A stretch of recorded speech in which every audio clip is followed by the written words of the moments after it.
just sitting there like,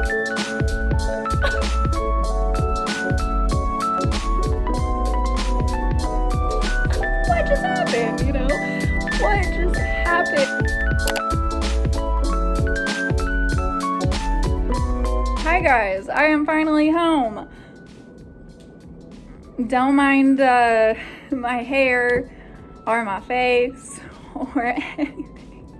Anyways, I wanted to update you guys on all of the amazing things I got to see today. I am so hyped. I literally got to see so much. It was so amazing. It was literally so amazing. I started off with a scheduled C-section, which was so cool. I got to go in the OR. I didn't get to do anything. Labor and delivery is really strict with students doing anything, especially since it's such like a specialty, you know? But I got to see so much and I was perfectly fine with that. I was like, I'm not comfortable doing any of this stuff to a patient. I just want to watch and I just want to be a part of the experience. So that is, that I didn't really do anything, but I got to see a scheduled C-section, which was amazing. I got to see them give a spinal, which is like the numbing agent, and then I got to see them cut her open, pull the baby out. They literally cut like the tiniest little hole, and then just like, oh my gosh guys, it is brutal. It is brutal. It is so insane what kind of trauma the body can like endure. Like just like labor in general and like delivery, vaginal delivery is very traumatic for the body, but like seeing what they do to you in surgery, how they just like cut a little tiny like hole and then they just like pull the baby out by its head. And I'm like, oh my god, like it's literally insane, but it's so cool. And like your body just like comes back from that sort of stuff. Like they don't need to be gentle. It's crazy. So I got to see 2 C-sections. First one, normal scheduled C-section, nothing crazy. Cutest little baby boy was born. He was adorable. He was like the only baby I really got any interaction with in labor and delivery. But he was so cute. He was like holding my finger and like cuddling with my hand, and like that stopped him from crying. And I was like, oh my god, I want one. Definitely gave me baby fever instead of taking it away, that's for sure. But he was so sweet. I had to change his diaper, which is like not like too exciting, the diaper, but I was excited for it. But yeah, like basic, normal C-section, nothing crazy.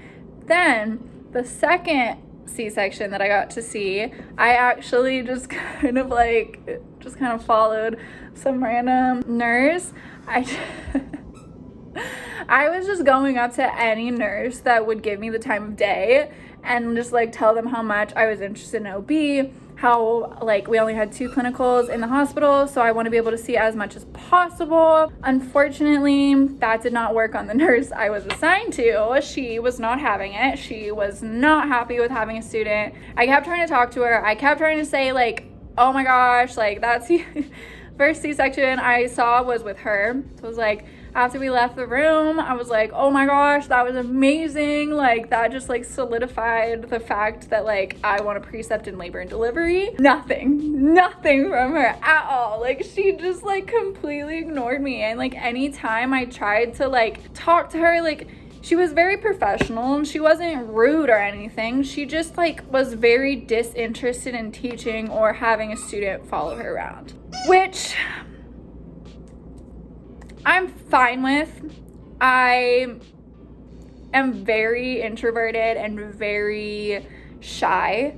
So it's really like when you have a nurse like that, it's kind of like it's all on you. Like, I mean, this is your education, you know, like if you don't see this stuff in clinical, then you're going to see it as a new grad, but you're going to feel even more lost, you know? So like, that was kind of my mindset going into it. I was like, okay, if this lady doesn't want to teach me, at least I'm going to bug her like crazy with questions because this is the only time I get to learn, you know? I was asking her a ton of questions, was being an annoying nursing student, but like she wasn't talking, she wasn't explaining anything she was doing. Like, I had to ask questions, otherwise I was like, what the heck is going on, you know? Then like after that C-section, she was getting another patient who was just observation, not in labor, no contractions, not even close to her due date. So I took it upon myself to just go and talk to any nurse I could find. Not even just everyone, anyone in scrubs. I was just like, hey, what are you doing? Can I come and help you? Can I see what you're doing? Can I follow you around? Why do you like L&D? Like, I am really interested in L&D. Can you tell me more about it? Like, I just like kept doing that, just saying that to every single nurse. Like, I was literally so repetitive, but that's what we were told to do going into L&D. They were like, it's really hard to get labor and delivery nurses to teach you because it's such a specialized field. They just feel like all nursing students that are coming in, unless you adamantly like express that you are very interested in labor and delivery, they're not going to really be that interested in teaching you, because they're like, why waste my time on someone who doesn't want to do this, you know? We were told that from the very beginning. My friend who had clinicals at the same hospital in a different rotation said that she had like the worst time because her nurses just like didn't want to teach her, didn't want to talk to her. Like, she was just like a wallflower, like just watching and observing and nothing. So I was like, okay, I'm not about to have that experience. So I went way out of my way to let everyone know that I was super interested in labor and delivery, and it worked with every other nurse. It worked. I don't know what was going on with my nurse, but all the other nurses were so nice to me, and they were all like, oh my gosh, like, I really hope my patient like delivers like by the time you guys leave so that you can see one. Like, they were all going and asking their moms if they were okay with a student. They were like updating me, being like, hey, like, my mom's like a centimeter more dilated or whatever, like she's getting closer, like it might happen. And just like anytime they saw me like standing around, most of the time they were like, if they were doing something interesting or cool, they would be like, hey, you want to come see this? I didn't want to be annoying, but this is what I have to do, you know? So that's exactly what he did, and had an amazing day because of it. The other C-section that I saw was not my patient. I forgot, I like started talking about her and then like I got completely sidetracked. But I just like followed one of the nurses in. I was like, hey, like, can I come like see another C-section? And she was like, sure. So like, and she would have just like gone and done that C-section, like not even thinking about like if a student wants to come, you know, like they have other things on their mind. So it's really important to just like ask, you know, like it doesn't hurt if they say no. They say no, you move on to the next one, you know? So I asked to go into this one, which was an urgent C-section. The baby wasn't tolerating labor. She was having a lot of variable decelerations, which is where the heart just like drops down, the heart rate, and then like goes back up, and then like drops really far again, and then goes back up, and it's just like really random, variable. And then she was also having really low early decels or early deceleration, which are indicative of when a mom is getting closer to push, because it is caused by head compression. So obviously the baby moving down into the birth canal. So those are good, but her baby's heart rates were dropping really far, and they had artificially ruptured her membrane. So they broke her water in the labor and delivery. The baby did not like that. His heart plummeted. They had her on her side to increase perfusion to the uterus. They were giving Pitocin, which is oxytocin. It helps with contractions, helps get the baby moving.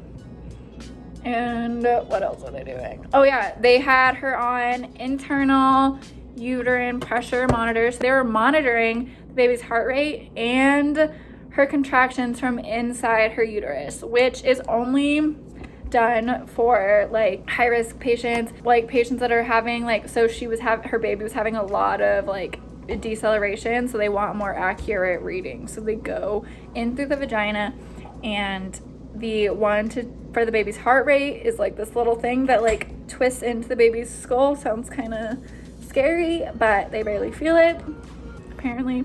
And then the other one is just like a stick, just like kind of floats in the uterus and measures the contraction. So normally, if you don't have any risk factors, if you are progressing fine, they will have the 2 outside monitors for contraction and fetal heart rate. But for this mom, they had her on the inside. They were also doing an amniofusion, which is where they put in normal saline into the uterus to lift the baby so that the baby's not compressing the cord, which was really, really interesting. So she was there. She had been in labor like most of the time that I was there, and then at like 12 they turned it into urgent C-section. She was trying to push naturally, not naturally, but she had an epidural, but she was trying to do a vaginal delivery. But it didn't end up working out like that. So I got to see her C-section as well. Same thing, amazing experience.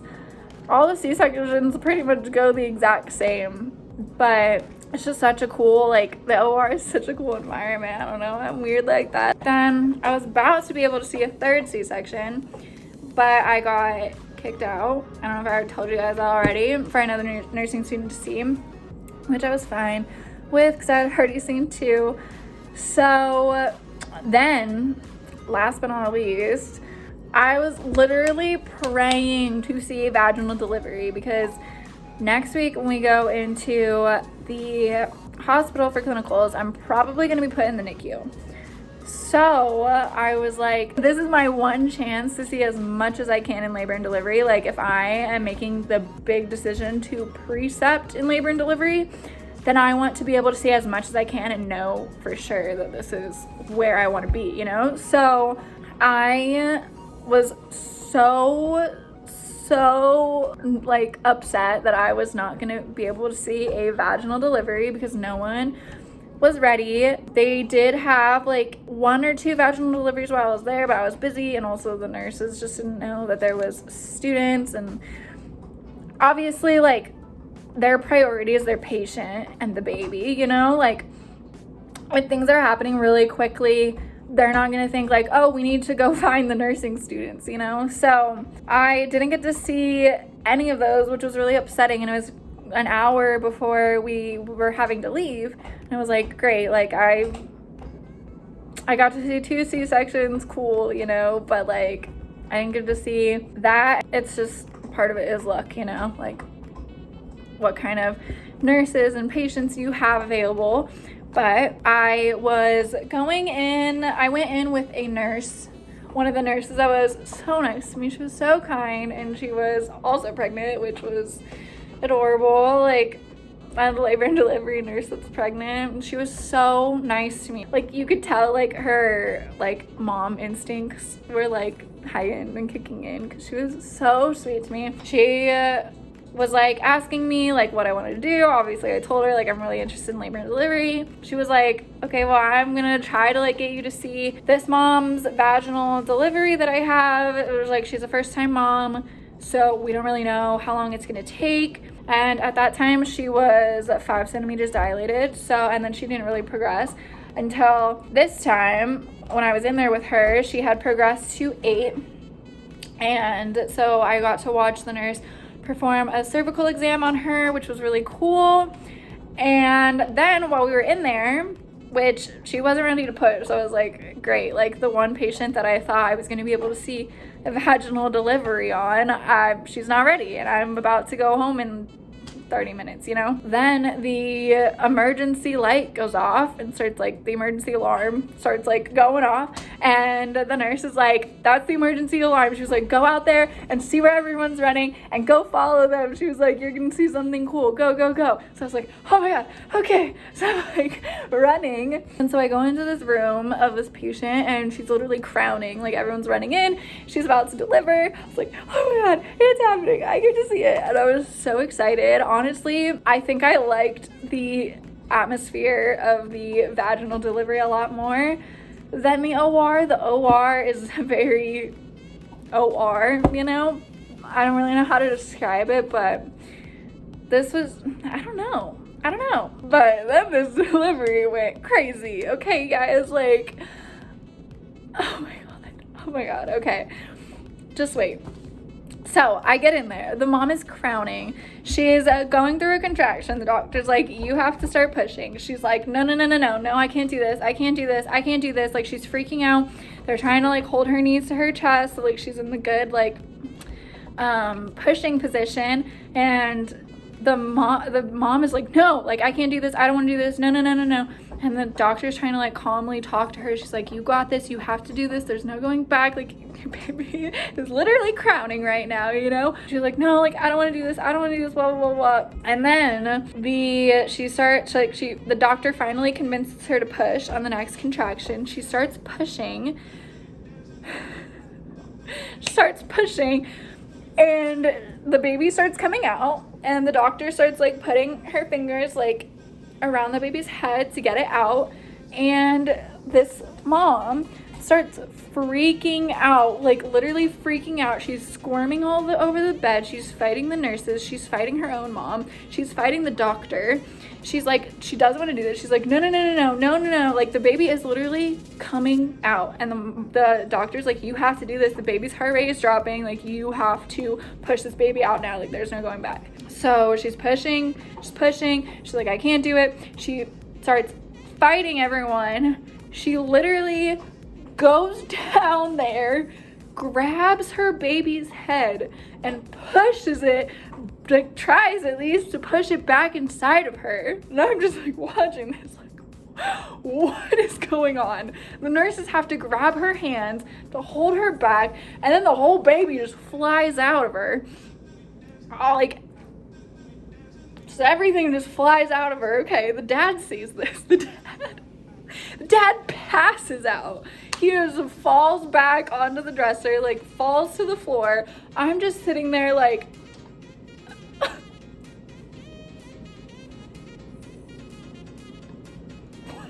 what just happened, you know?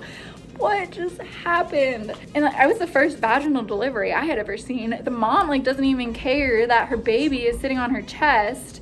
Like, she's still like trying to like get up and like leave. Like, it was just crazy. It took like 5 minutes for like the mom to like realize that she had her baby and like that like things were okay. And then like it took like the dad like 2 minutes to wake up, and then they had to get a wheelchair there to send him to the ER because they didn't know if he hit his head. Oh my gosh, it was wild. It was so wild. And the nurses kept coming up to me and were like, this is not how they go. Like, this is they were like, this was whack. This is not normal. This is not normally how they go. And I was just like, whoa. And then the nurse that I was supposed to be following came into the room, was like, hey Bailey, your clinical instructor is waiting outside for you. It's time to go. And like all of that had just happened. Oh, I also got to watch that doctor suture up her tearing, which was cool. It's nice to see. I mean, obviously, like, things can be worse than what I saw. Way worse than anything that I saw. But it was kind of like not calming, but like I'm gonna have a baby someday, you know? And like, I've always been freaking out about that stuff, and even more since I started labor and delivery, because like hearing about this stuff, you're like, no thank you. But like seeing it in person, it's not as bad as you think. It's not as bad. Like, it all sounds horrible, like tearing down there sounds horrible, sounds super painful, but it doesn't look that bad. I don't think she tore too bad, but I mean, honestly, like, it made me feel a little bit better. I was like, okay, I can do this. But I came out of the room and all of my clinical group was standing there, and I walk out and I'm like, what the heck just happened in there? And they all started laughing, and they're like, you are so bright red. And I was like, that was crazy. I was like, I have no idea what I just saw. And my instructor was like, okay, like, are you traumatized now? And I was like, no, that was amazing. I was like, no, I loved it. Like, I absolutely loved it. It's so happy. Like, I'm so, like I've said, I'm so shy and like introverted when it comes to like talking to people, especially patients. It's really hard for me to like talk to them and like feel comfortable like as their nurse communicating with them. But I felt so comfortable talking to the moms in labor and delivery and like saying congratulations, like happy birthday, like it's just such a happy experience. Definitely gave me baby fever for sure. Very much baby fever. It's funny because in the beginning of labor and delivery, I was watching the vaginal deliveries, like the videos we have to watch, and I was like, oh no. I was like, this is giving me the opposite of baby fever. This is making me not want to have a kid. And then I actually see it in real life and I'm like, baby, I want a baby. Like, what is wrong with me? But anyways, you guys, that is my clinical experience, day 1 in labor and delivery. Sorry that I filmed this video looking like an actual hot mess, but that is what it is. I'm on cloud 9 right now. I'm actually starting to crash. I have to study because I have my exam tomorrow. I don't want to study, but hopefully with this experience it'll like help me know stuff now that I've been introduced to it in person and everything. So yeah, I just thought I would share my experience with you guys. Thank you so much for watching, and like and comment and subscribe and all of the things, and I really hope you guys enjoyed. I tried to get some footage in there, didn't really get too much, but just a little gist of labor and delivery. And yeah, okay guys, well, that's it for me. I think I need to eat something, so I'm gonna go. I have been up since 4:30 this morning and it is 5:30 in the afternoon. So I am going to relax. I've been on my feet all freaking day. So yeah, thank you guys for watching and I will see you guys in my next video.